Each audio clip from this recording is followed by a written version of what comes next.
What is feminism? Feminists in the 1960s and 1970s were the first to identify the limited representations of women in the media.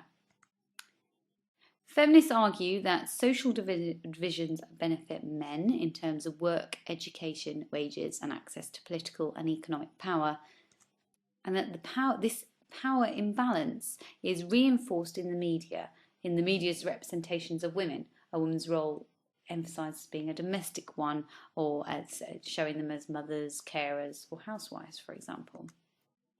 Laura Mulvey, 1975, was a prominent feminist who contributed to the idea that women are represented in a way which emphasises their sexuality and physical appearance. Mulvey argued that mainstream Hollywood films were the product of a male-dominated and controlled media industry, and she identified Hollywood films as having three common ideas or trends.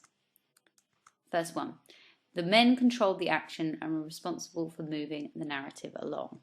As you can see here, most heroes are male.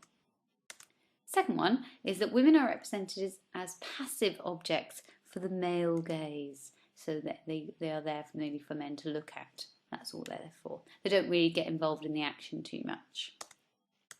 Her third thing was the pleasure of viewing comes from voyeurism, narcissism, which is the identification of an idealized image of oneself, being in love with oneself, so to speak, and psychophilia, the pleasure of looking at other people as objects rather than people. Okay, so that's what she identified.